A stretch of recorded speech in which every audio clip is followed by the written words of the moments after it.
सकल मराठा समाज नाशिक शिवतीर्थावर अखंडित साखळी उपोषणाच्या 66व्या दिवशी नाशिकच्या सर्व पक्षीय नेत्यांनी तसेच मराठा समाजाच्या संस्था संघटनांनी एकत्रित येत पत्रकार परिषद घेतली आहे।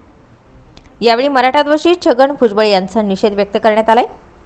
मराठा योद्धा मनोज जरांगे पाटील दिनांक 21 नोव्हेंबरला त्र्यंबकेश्वर येथे सभा घेणार आहेत। यानंतर दिनांक 22 नोव्हेंबरला सकाळी 9 वाजता शेणीत तालुका इगतपुरी येथे 101 एकरात मनोज जरांगे पाटील यांची भव्य सभा होणार आहे। त्यानंतर विश्रामगड येथे शिवरायांच्या स्मृतीस्थळाला भेट व ठाणगाव तालुका सिन्नर येथे सकाळी 11 वाजता सभा होणार आहे। या तीनही सभा यशस्वी करण्यासाठी मोठ्या संख्येने सभेला सर्वांनी उपस्थित राहण्याचं आवाहन सकल मराठा समाजाच्या वतीनं करण्यात आलंय। नाशिकच्या शिवतीर्थावर सकल मराठा समाजाच्या वतीनं 66 दिवसांचं साखळी उपोषण, नाना बच्छाव यांच्या नेतृत्वाखाली 52 दिवस साखळी व 5 दिवस अन्नत्याग आंदोलन याचा उल्लेख करून 24 डिसेंबर पर्यंत हे शिवतीर्थ सातत्याने आंदोलनाला सक्रिय राहील व समाजाला जागतं करील। सर्व जाती समुदायाचा मराठा आरक्षणाला पाठिंबा आहे, फक्त ओबीसी नेते आडवे येत आहे त्यांना यापुढे नाकारलं जाईल असा निर्णयही यावेळी नाना बच्छाव यांनी घेतलाय। मराठा योद्धा मनोज जरांगे पाटील यांच्या सभेच्या नियोजनासाठी सर्व मराठा बांधवांनी समाजाचे नेते यांनी आपले जोडे काढून येण्याचं आवाहन यावेळी करण गायकर यांनी केलंय। कारण सरकार त्यांचंच आहे, सरकारमध्ये तेच मंत्री आहेत। राज्याच्या मुख्यमंत्र्यांना सुद्धा आमचं आव्हान आहे, अशा वाचाळ विराट मंत्र्यांना तात्काळ आवरा। आम्ही कोणावर बोलत नाही, समाज सुद्धा एक गोंधळ, जसं नाना भाऊंनी सांगितलं, ग्रामीण भागात असेल शहरात असेल, मराठा सगळ्या जाती धर्माला घेऊन चालतो। सगळ्या जाती धर्मातले लोक मराठा समाजाला घेऊन चालले। अशांतता पसरवण्याचं काम विजय वडेट्टीवार आणि भुजबळ करताय, त्यांच्यावर पहिले गुन्हे दाखल झाले पाहिजे। ही लोक दोन जातीय समाजात तेढ निर्माण करताय, यांच्यावर गुन्हा दाखल केला पाहिजे। भुजबळांनी तिसरी गोष्ट सांगितली की आम्ही गरीब आहोत। आता भुजबळांची संपत्ती पाहिली तर भुजबळ गरीब आहे का? भुजबळांनी त्यांच्या संपत्तीचं विवरण जर केलं, तुमच्याच मीडियाच्या माध्यमातून त्यांची सगळी संपत्ती दाखवली, तुम्ही गरीब आहात का?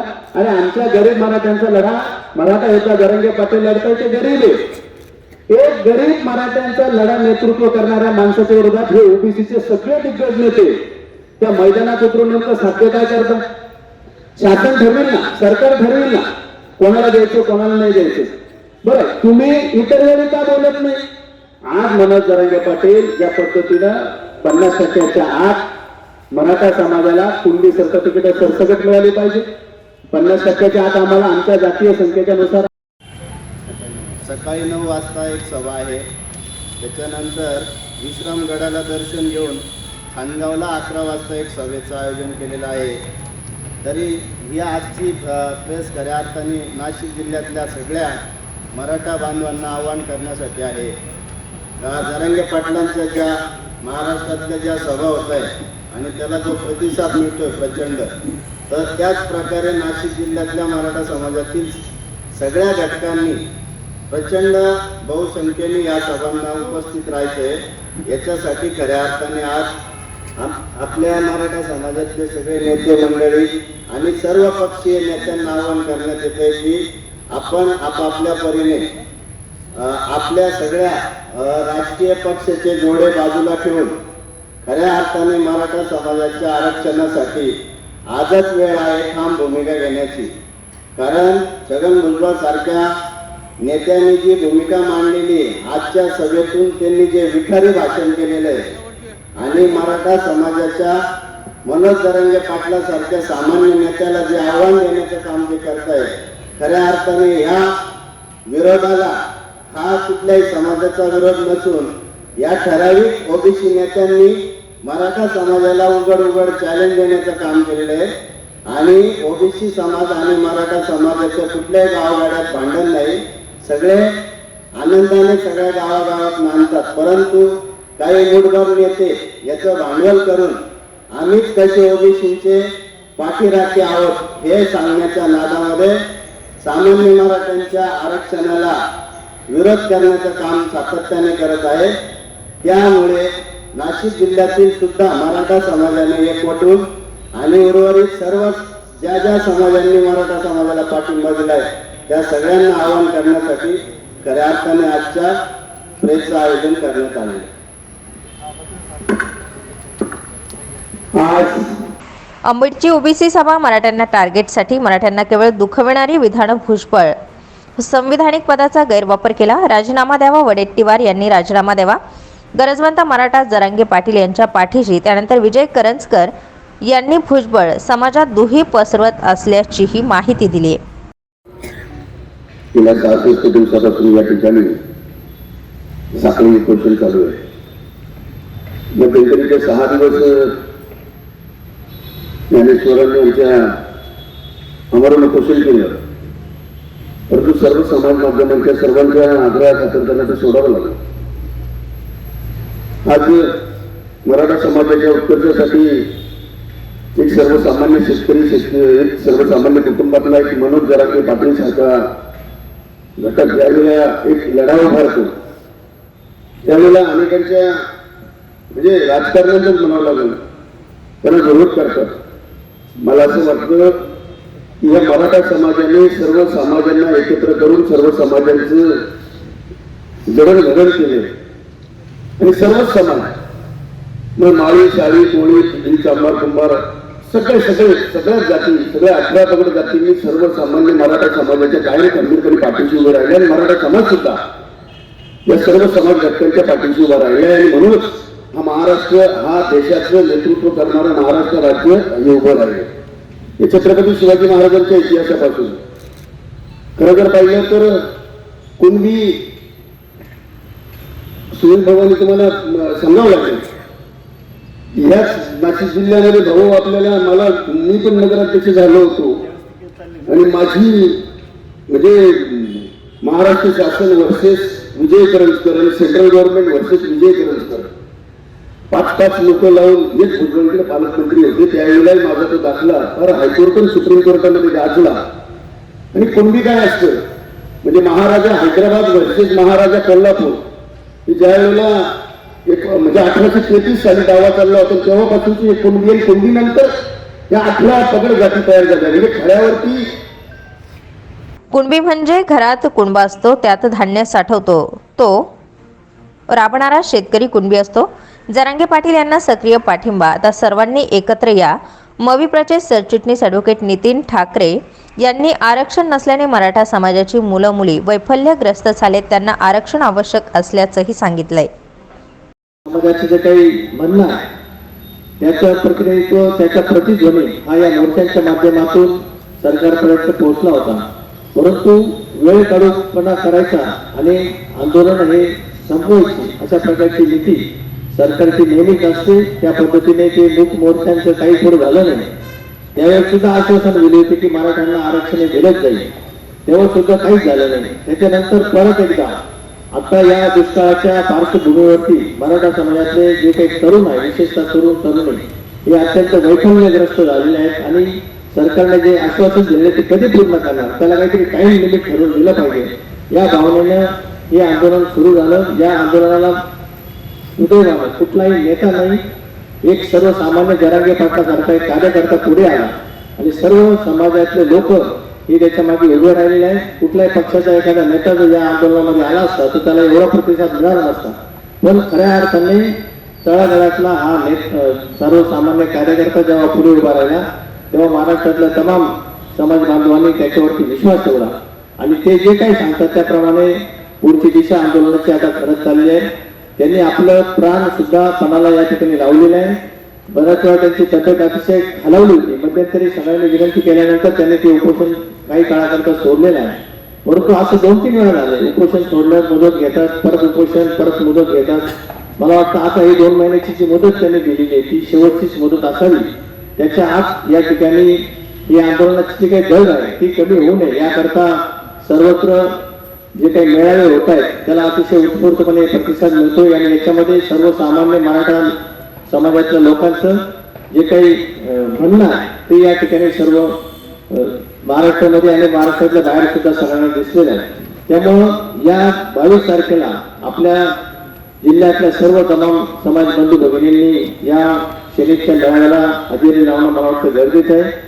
मी ज्या शिक्षण संस्थेमध्ये सरचिटणीस म्हणून काम करतो ती मराठा विद्याप्रसारक संस्था ही 1914 साली कैलासवासी रावसाहेब थोरात यांनी जी सुरू केली तिचा मुख्य उद्देशच समाजातल्या लोकांना, तळागाळातल्या लोकांना शिक्षण देण्यासाठी जे काही दारं बंद होती ती दारं उघडण्याचं काम या ठिकाणी केलेलं आहे. आणि या शिक्षण संस्थेमध्ये ही संस्था जर मराठ्यांची असली तरी सुद्धा सर्व जाती धर्माच्या मुलांना, मुलींना शिक्षणाचं काम हे त्या ठिकाणी आपण देतो. आज जर मराठा विद्याप्रसारक संस्थेमधले जे 2,40,000 विद्यार्थी शिक्षण घेत आहेत त्याच्यापैकी 70% हे मराठेतर मुलं आहेत. म्हणजे फक्त मराठा समाजाचंच आम्ही काम करतो असं नाही, तर मराठा समाज नेहमीच सर्व इतर जाती धर्मातल्या लोकांना पुढे नेण्याचं काम करतो. संस्थेत काम करणारे शिक्षक, कर्मचारी असे त्याच ठिकाणी इतर जाती धर्माचे अनेक लोक आहेत, या सगळ्यांना आपण समावेश करून घेत असतो. परंतु आज जी काही गंभीर परिस्थिती निर्माण झाली आहे त्याच्यामुळं मराठा विद्याप्रसारक संस्थेच्या सर्व कार्यकारी मंडळांनी पण ठरवलं आहे. मध्यंतरी जी आमची जनरल मिटिंग झाली त्या जनरल मिटिंगमध्ये सुद्धा या जरांगे पाटलांच्या आंदोलनाला आम्ही पाठिंबा जाहीर केलेला आहे.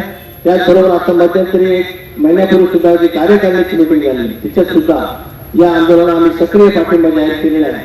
आणि आमच्या वैद्यकीय महाविद्यालयाच्या वतीनं या निमित्ताने गरजवंत मराठ्यांना यामुळे आधार मिळेल. आंदोलनाला आमचा सक्रिय पाठिंबा आहे. मराठा समाजावर काही केसेस झाल्या तर त्या सर्व वकील मोफत लढू अशी माहितीही यावेळी ॲडव्होकेट शिवाजी सहाणे यांनी दिली आहे. मनोज जरांगे पाटील ते संध्याकाळी त्र्यंबकेश्वर या ठिकाणी मुक्कामी येणार आहे. आम्ही सर्वजण मराठा समाज बांधव आणि मराठा क्रांती मोर्चाचे सर्व समन्वय हे पालघर येथूनच मनोज जरांगे पाटील यांच्या सोबत असणार आहोत. ते त्र्यंबकेश्वर येथे एका संध्याकाळी काही लोकांना संबोधित करतील मंदिराच्या आवारामध्ये. त्यानंतर सकाळी श्री क्षेत्र त्र्यंबकेश्वराचं दर्शन घेऊन त्यानंतर ते थेट इगतपुरी तालुक्यातील शेरीत येथे जातील. शेरीतच्या सभेची वेळ ही सकाळी ठीक 9 वाजेची ठेवलेली आहे. सकाळी 9 ते 10 या वेळेमध्ये मनोज जरांगे पाटील हे मराठा समाजाच्या सर्व तिथं जमलेल्या बंधू भगिनींना संबोधित करतील. 10 वाजेला त्यांची सभा संपल्यानंतर ते तिथून पुन्हा सिन्नरकडे विश्रामगडावर जातील, ज्या ठिकाणी छत्रपती शिवरायांनी विश्रामासाठी 384 वर्षापूर्वी त्या गडावर 14 दिवस विश्रांती घेतलेली होती.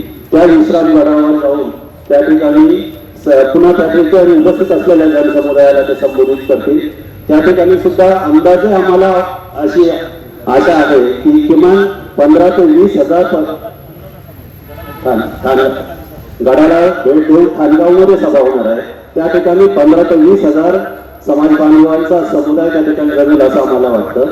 सभेच्या ठिकाणी जिथे शेरी तिथे ही सभा होणार आहे त्या शेरीच्या सभेच्या ठिकाणी आत्ताचं जे मैदान तयार केलेलं आहे ते 30 ते 50 एकरचं मैदान तयार केलेलं आहे.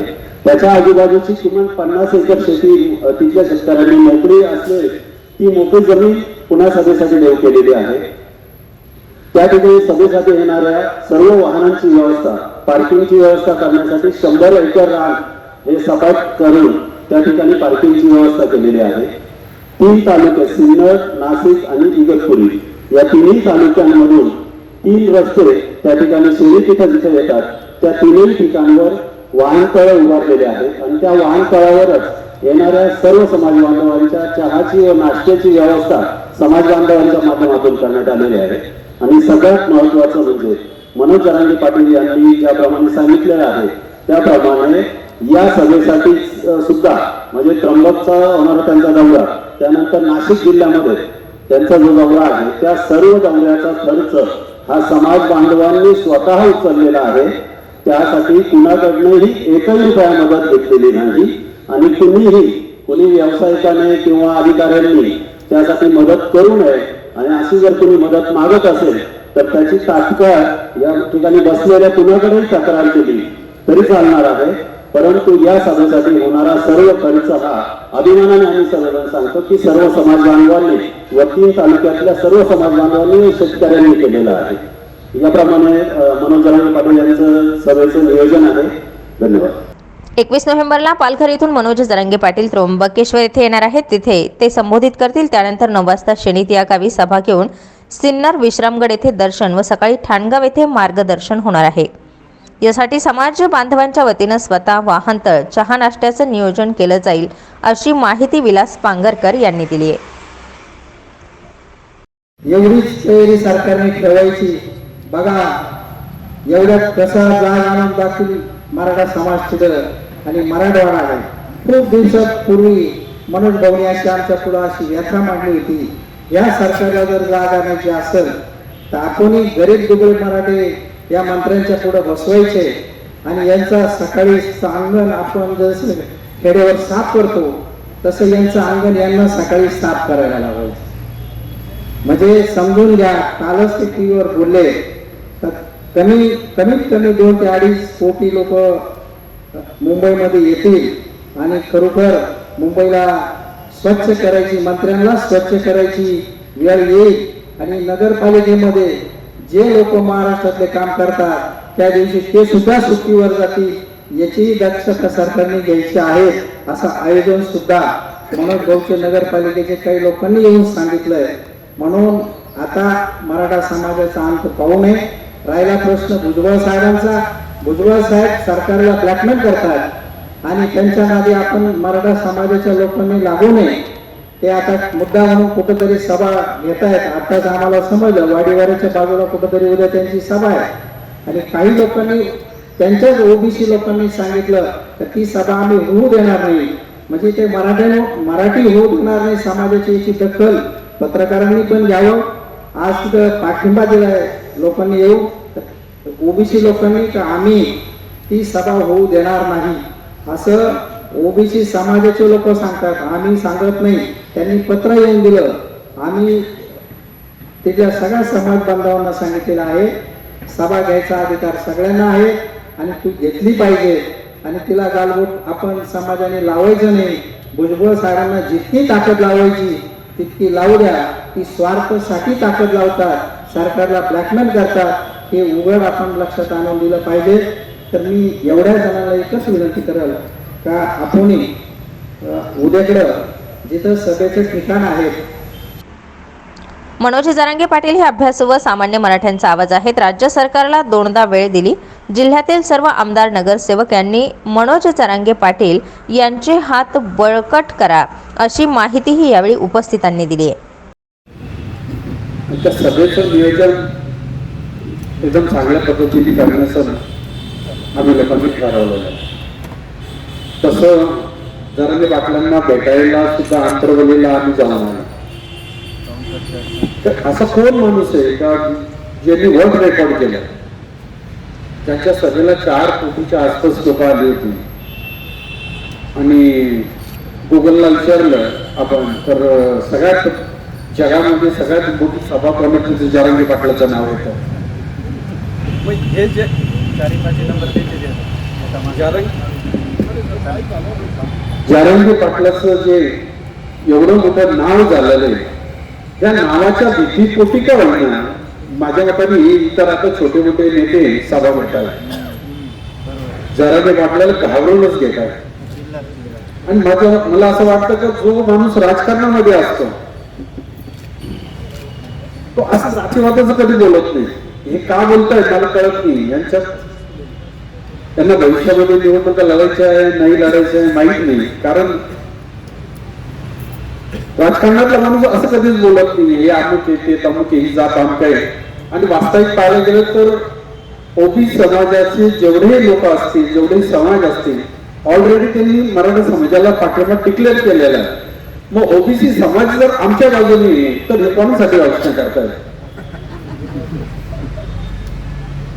आणि जरांगे पाटलांची ही जी सभा आहे ही एवढ्या मोठ्या प्रमाणावर होणार आहे आणि ती आतापर्यंत तुम्ही प्रत्येक गावामध्ये बघताय. जरांगे पाटील पहाटे जाय 2ला जाय 4ला जाय लोक त्यांच्यासाठी वाट बघताय बसलेले असतात.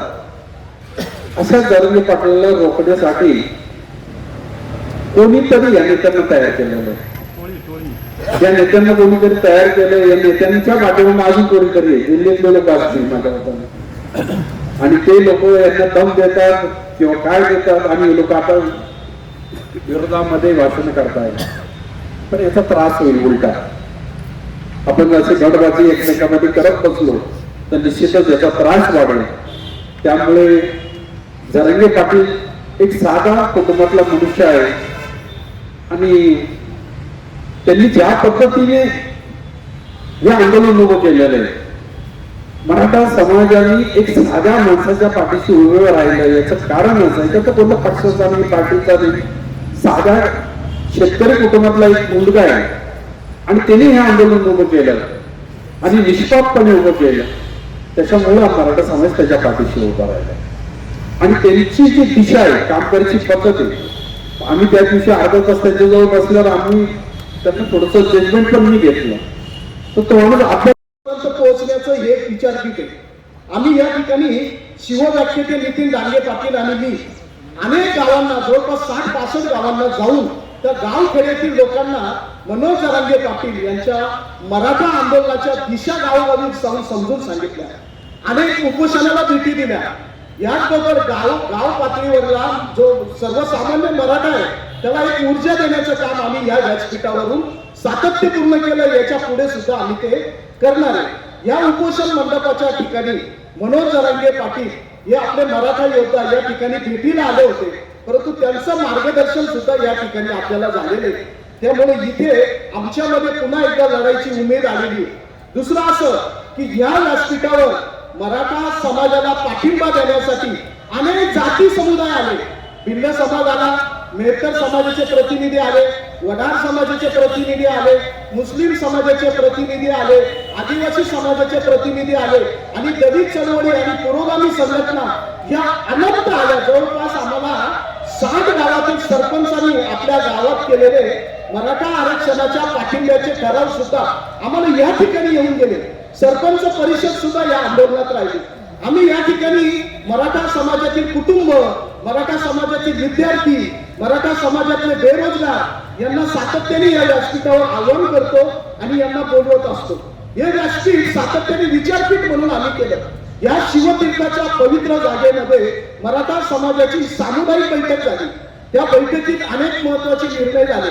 हे पवित्र जागा आहे, इथं महाराजांचं शिवतीर्थ असल्यामुळे या जागेवरचं हे आंदोलन हे मराठा समाजाचं नाशिक जिल्ह्याचं मध्यवर्ती केंद्र असल्याचा ठराव सुद्धा आपण याच ठिकाणी केला.